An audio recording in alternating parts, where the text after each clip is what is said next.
Les coulisses de la Loire. Marcel Ramon, designer stéphanois. Marcel Ramon, bonjour. Merci Bonjour. vous êtes déplacé jusqu'au studio de 42 TV. Je vais peut-être vous présenter en un seul mot, mais après on va détailler un petit peu. Un designer, vous avez été un des précurseurs même de la notion de design à travers une carrière qui a commencé à Saint-Étienne, qui s'est poursuivie à Paris, qui a même émergé à l'étranger, en particulier en Afrique francophone. On aura l'occasion d'y revenir. Pour une introduction un peu brève, on peut dire que vous êtes le concepteur des 85 000 sièges du Stade de France à Paris. Exact. Alors, est-ce qu'on peut dire que vous êtes un autodidacte, hein, vous n'avez pas fait de l'école des beaux-arts ou d'autres formations, mais vous avez eu une rencontre qui a été majeure, c'est avec Le Corbusier. Hein. Exact. Alors, est-ce qu'on peut dire dans quelles circonstances et comment? Oui. Eh bien, écoutez, ça s'est passé, c'était à Firminy à cette époque, c'était en 66-67, et j'avais un petit bureau de créativité, de recherche de 15 mètres carrés. Je connaissais Claudius Petit. Qui était et un maire, jour, qui avait été ministre. Maire Ouais. et qui était actuel, à cette époque ministre de la Construction, Oui. et qui est venu avec Le Corbusier et une liasse de plans pour faire la maquette de l'église de Firminy. Voilà, donc ça a été effectivement... Vous avez une toujours eu un rencontre. regret de ne pas avoir fait une photo. Mais oui, j'avais On ne faisait pas bien. de selfie à Voilà. l'époque. Donc rien n'était préparé, évidemment, mais enfin, c'était quand même exceptionnel, quoi.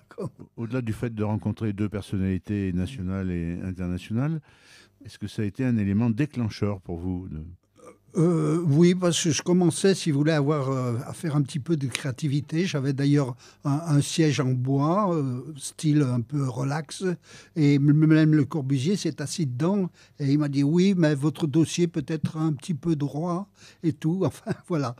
Donc, j'ai commencé, puis ensuite, je me suis installé à Saint-Étienne, Voilà, vous avez ouvert un magasin. voilà, rue de Balzac, voilà. Plus qu'un magasin, c'était aussi la vitrine de votre savoir-faire. Exactement, c'était une Vous pouvez façade nous décrire un petit peu, oui. façade très d'avant-garde, tout, avec des ferries IPN et tout. Et là aussi, si vous voulez, bon, j'y suis resté 3 ans, là, 3-4 ans, et le préfet de l'époque, M. Carmousse, Oui.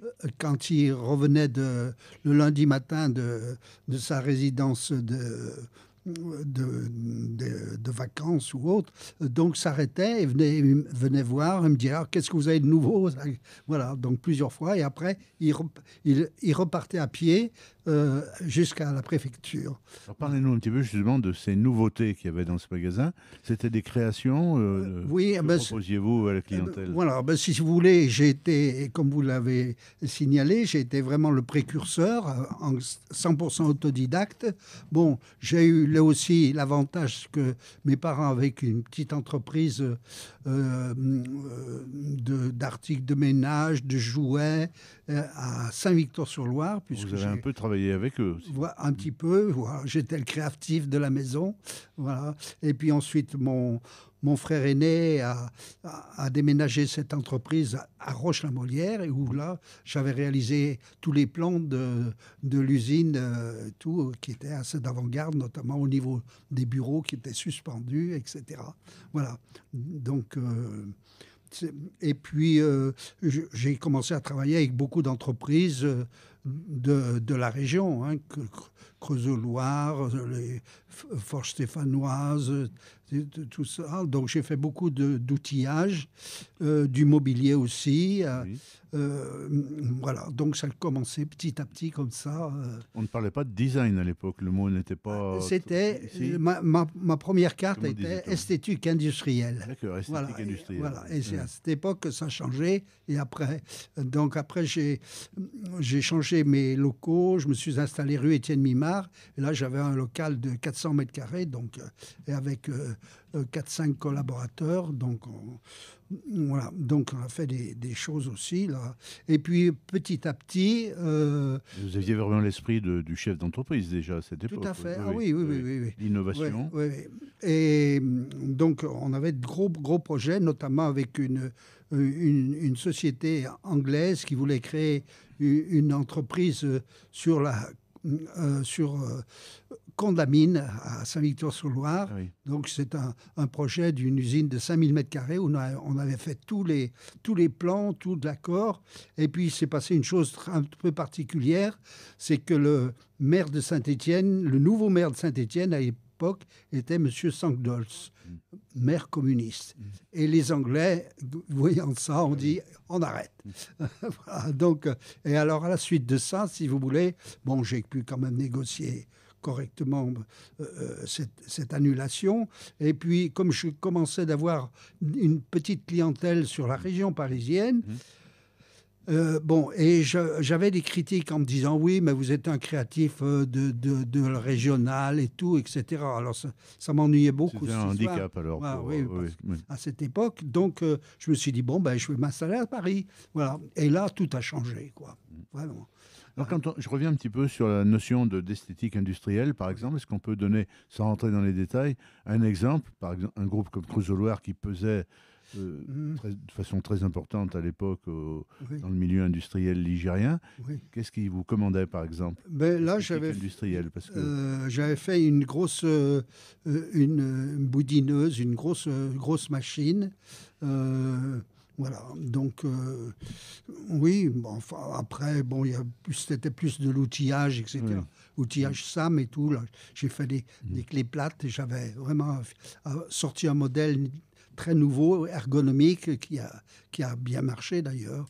Voilà, donc... Parmi vos collaborateurs, vous aviez quelqu'un, on en parlait moins aussi, mais qui s'occupait de la communication pour vous faire connaître. Oui, il y avait Jean-Marc Bonnard, qui après, quand je suis parti m'installer à Paris, a été professeur aux Beaux-Arts en sculpture.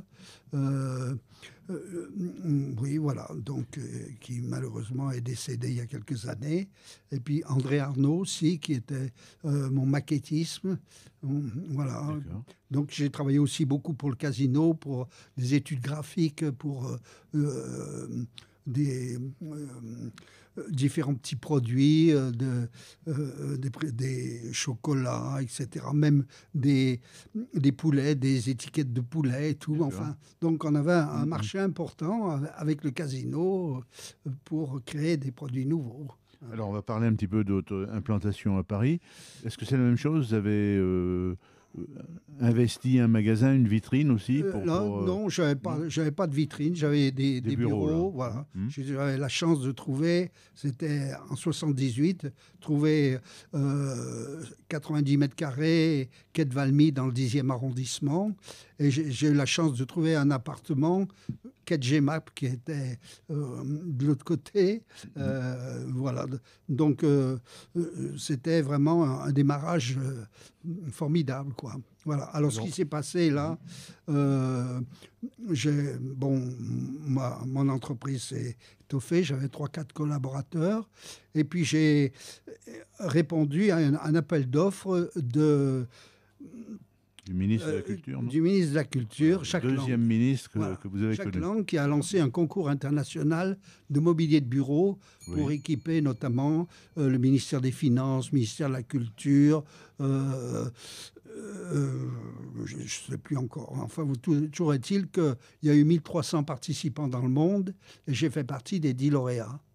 Et l'objectif le résultat de tout ça, c'est que les 10 lauréats devaient trouver un partenaire industriel français pour développer le modèle. Tout. C'était qui votre partenaire nous, c'était le groupe Steelcase Trafort, qui était numéro 1 d'Europe à l'époque. Voilà. Et donc, j'ai obtenu le premier prix ex-aequo et on a meublé 90% du ministère des Finances actuel. Voilà. Et alors, est-ce que c'est ça qui vous a permis aussi d'aller en Afrique francophone pour... Oui, écoutez, alors là, je vais vous dire une chose un peu particulière. À Saint-Étienne, il y avait un monsieur, peut-être que vous avez connu, monsieur Furtos, qui avait un grand magasin de fourrure. Qui avait été consul de Madagascar. Et voilà, vice-consul de Madagascar. Et il est venu me voir un jour en me disant, écoutez, vous êtes un créatif, il faut impérativement que vous alliez à Madagascar.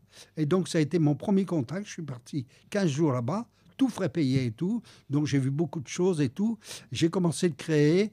Et puis, après, il y a eu le Sénégal et tout. Et j'ai développer de l'artisanat avec des artisans locaux, en tenant compte de leur culture, etc., mais en apportant peut-être une note plus moderne des différents produits. Voilà. Donc j'ai travaillé avec une douzaine de pays d'Afrique, avec l'appui de la francophonie, de l'ONUDI, de la communauté européenne.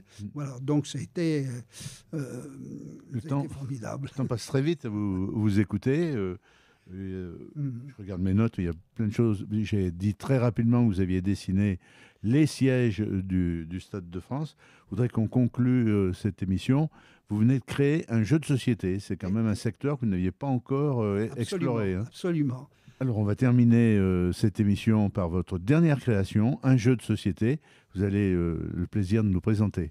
Voilà, donc si vous voulez, en tant que créatif, même si j'ai arrêté mon entreprise, l'innovation et la créativité continue. Quoi. Voilà, c'est un virus très agréable. Donc j'ai imaginé un jeu pour les enfants, adultes et seniors.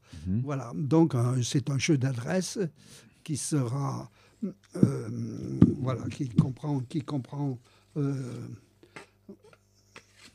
alors ça, c'est une tour Eiffel, non?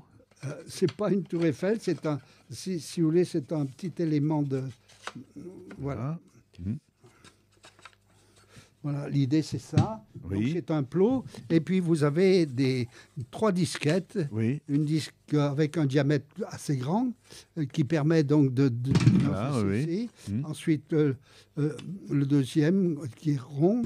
Et puis le troisième plus petit. Voilà. Donc, et on joue ça à 3 mètres, 5 mètres, 10 mètres et tout. Ah, c'est un prototype. Est-ce qu'il va être commercialisé? Oui, voilà. Alors je suis encore actuellement en relation avec une entreprise de Rhône-Alpes pour lancer ce produit. Pour la production et la diffusion. Eh ben, on peut vous souhaiter bonne chance pour cette nouvelle étape, cette nouvelle création. Merci beaucoup, Marcel Reman, de vous être déplacé jusqu'à Roche-la-Molière, commune que vous connaissez. Tout à fait. Merci.